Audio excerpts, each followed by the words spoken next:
the luck of the seven shine upon all combatants. Welcome to Watch Mojo, and in this installment of Versus, we're pitting House of the Dragon against Game of Thrones. When you play the Game of Thrones, you win, or you die. For this Versus battle, we're looking at the first season of the original George R.R. Martin fantasy HBO series Game of Thrones, and how its prequel show's inaugural season stacks up against it. Spoilers for both shows, so be forewarned. If you think we chose the wrong show to sit on the Iron Throne, get down in the comments and be the first of your name to tell us why we're wrong. Round 1. Characters. House of the Dragon has had some great standout characters in its first season. You've gone too far. What have I done but what was expected of me? Forever upholding the kingdom, the family, the law. Alicent Hightower is a queen whose machinations we rail against, even if we understand her. Rhaenyra is the underdog heir apparent. Viserys is the surprising emotional core of the season. Even the child characters are given some surprising depth and meaty story beats. And Daemon is a fascinating wildcard, who we will hate one moment and love the next. You wear a crown. Do you also call yourself king? Once we smash the Triarchy, they name me King of the Narrow Sea. One potential negative to the ensemble is that most of the show's primary characters are part of one extended family, many with similar names, which can be either a strength or a weakness depending on your perspective. This is Aegon. Aegon. And this is Viserys. Game of Thrones pulls us into the world of Westeros with a ton of intriguing characters from the jump. It was great honor serving in the Night's Watch. The Starks have manned the wall for thousands of years. And you are a Stark. The Starks are the honorable heroes. The Lannisters prove underhanded yet charismatic. And even among those groups there are standouts, like Ned and Tyrion. Let me give you some advice, bastard. Never forget what you are. The rest of the world will not. Wear it like armor, and it can never be used to hurt you. Jon and the Brothers of the Night's Watch are fantastic, and Daenerys starts to come into her own.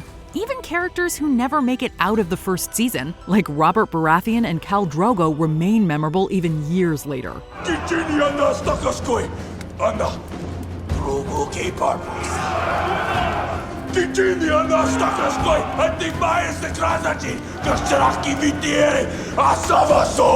In contrast to its prequel show, Game of Thrones has a far larger and more diffuse cast, which can make keeping track of everyone difficult. Both shows do an admirable job with delivering nuanced and compelling characters that hook the audience immediately. However, despite House of the Dragon arguably featuring more characters with shades of gray, Game of Thrones has a greater variety to its cast and with more early standouts. While we admittedly have had more time with the characters, this round still goes to Game of Thrones. I happen to be a great judge of character. Winner, Game of Thrones. Round 2. Adaptation. Adapting House of the Dragon after the huge success of Game of Thrones was a huge challenge, but the showrunners rose to it beautifully. Aegon called his dream the Song of Ice and Fire. This secret, it's been passed from king to heir since Aegon's time. Not only has House of the Dragon managed to deliver a satisfyingly accurate version of its source material, Fire and Blood, to the screen, it also improves it in some ways. Characters who are one-note or background players in the book take on new dimensions in the show. In addition, because Fire and Blood is written in a historical style based on several accounts, some information is ambiguous, like who killed the Strongs. You pass judgment. The Queen makes a wish. What servant of the realm would not strive to fulfill it? In the show, this information is fleshed out, along with new revelations. Even so, there are some major changes, such as to some characters' appearances. That is no true Valyrian. And certainly no nephew of mine. When Game of Thrones debuted, the idea of adapting such a massive fantasy world to the small screen was still a new one. Although showrunners David Benioff and D.B. Weiss may have caught flack for later seasons, their work on season 1 remains incredible. Did we win? We wouldn't be having this conversation if we didn't. Battle scenes are condensed to save time and money. They use monologues to deliver exposition and establish character in equal measure. They even added a few new scenes between non-POV book characters, creating new and exciting dynamics, such as between Varys and Littlefinger. But enough about me. How have you been since we last saw each other? Since you last saw me, or since I last saw you? Now, the last time I saw you, you were talking to the Hand of the King. Saw me with your own eyes. Granted, there is some streamlining of characters and storylines, but that will happen with most adaptations. Well, that makes it simple then. I suppose it does. Each series adapts the books they're based on wonderfully. However, the fact that House of the Dragon manages to expand on Fire and Blood, while also being more flexible due to the ambiguous nature of the book, gives it a slight edge in our opinions. I have come looking for an unencumbered opinion. That's all I would ever give, Your Grace. Winner, House of the Dragon. Round 3, Kings. King Viserys of House Targaryen, the first of his name, King of the Andals, and the Rhoynar, and the First Men, Lord of the Seven Kingdoms, and Protector of the Realm. In House of the Dragon, the king for most of Season 1 is Viserys Targaryen. Viserys is often seen as weak-willed and indecisive by others, even within his own family. It was never my brother's strongest trait. What? Being king. While this is certainly true, Viserys is also arguably one of the best men to ever sit the Iron Throne. His kindness and decency may make him slow to act, but these traits largely keep his fractured family and realm from erupting into civil war. He's also forward-thinking, embracing his daughter Rhaenyra as his heir, and literally taking a long view thanks to his interest in prophetic dreams. It was a dream. And just as Daenerys foresaw the end of Valyria, Aegon foresaw the end of the world of men.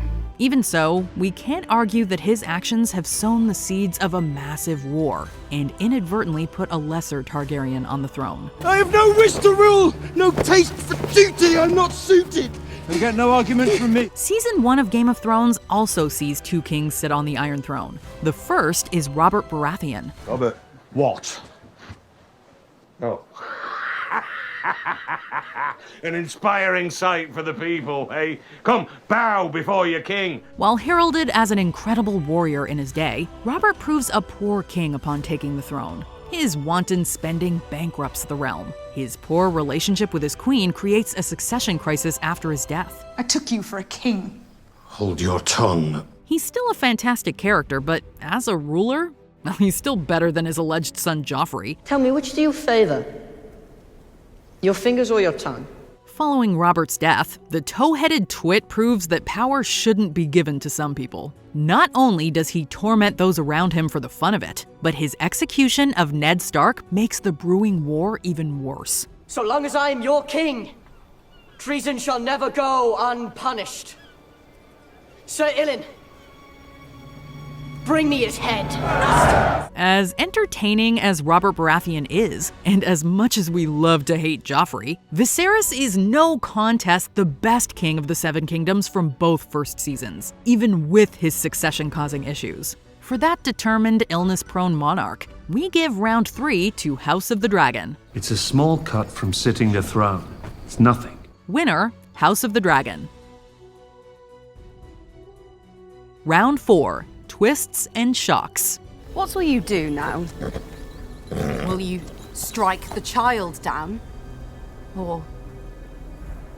House of the Dragon delivers a heaping helping of surprises and shocks in its first 10 episodes. There's the usual Westeros tradition of brutal and sudden deaths of major named characters. Betrayals and politicking are much in evidence too, considering how focused on the throne the first season is. How did you let this happen? Some twists, like Rhaenyra and Daemon faking Laenor's death, caught even book readers by surprise. Still, while there are some incredibly shocking moments throughout House of the Dragon's first season, audiences have become accustomed to the kinds of surprises it delivers. Also, it's hard to know how memorable some of these events will be, given how recently the season aired. He can keep his tongue. Game of Thrones has some of the most memorable and shocking twists in modern television. The things I do for love. Its first season introduced a throng of taboo yet important topics into the public discourse. Not only that, but many of its surprise deaths are among the most memorable and/or grisly of all time. A crown for king. It helped popularize the idea that anyone can die in dramas. Ned Stark's death alone blew everyone away. Killing the main character? That's practically illegal. And even in season 1, the betrayals still hit hard. I did warn you not to trust me. Time may have dulled some of season 1's surprises, but not completely. While House of the Dragon arguably equals or exceeds the number of twists in the first season of its predecessor, the shocks of Game of Thrones just hit differently, with some of them being landmarks of TV in general. This round goes to Game of Thrones. You don't fight with honor. No. He did. Winner, Game of Thrones. Before we continue, be sure to subscribe to our channel and ring the bell to get notified about our latest videos. You have the option to be notified for occasional videos or all of them. If you're on your phone, make sure you go into your settings and switch on notifications. Round 5. Story. This is no trivial gesture, Rhaenyra. The dragon's saddle is one thing, but the Iron Throne is the most dangerous seat in the realm. House of the Dragon's first season has been largely focused on the political strife and family grudges within the extended Targaryen family. There have been a few subplots, such as the War in the Stepstones, but otherwise, the Game of Thrones has been the focus. And the irony is not lost on us. It was an ugly thing, I regret it. We play an ugly game. And now, for the first time, I see that you have the determination to win it. On the one hand, this is a strength, since the focus on a central storyline means a greater focus on characters, and each new development drives the central plot forward. On the other hand, by focusing so intensely on one storyline, House of the Dragon doesn't have much variety. Of course. It's not my daughter you lust for, is it? It's my throne. Game of Thrones tackles a lot of storylines in its first season. There's the Great Game in King's Landing, Daenerys' journey in Essos with the Dothraki, and Jon's time at the Wall and learning about the threat beyond it. Do you think your brother's war is more important than ours? No. When dead men, and worse, come hunting for us in the night, do you think it matters who sits on the Iron Throne? There are even some major subplots, like Robb going to war or Tyrion's trials in the Vale. Each is very different from the others, and they are all compelling. But variety can be a double-edged sword, too. You're a servant of justice. That you were avenging my father when you shove your sword in Aerys Targaryen's back. The distance between each group of characters can leave the overall story feeling disconnected sometimes. Likewise, if one of the storylines doesn't grab you, those portions of the show may leave some viewers discouraged in a way a centralized narrative might not. He named you Protector of the Realm. He did. She won't care. There's no denying that both shows feature a gripping and spectacular story in their first seasons. But if we have to choose one, and we do, we give the advantage to Game of Thrones. The scope it tackles just feels grander and more impactful. And with that, Game of Thrones secures the victory, one that is much closer than we would have thought before its prequel aired. The King of the North! The King of the North! The King of the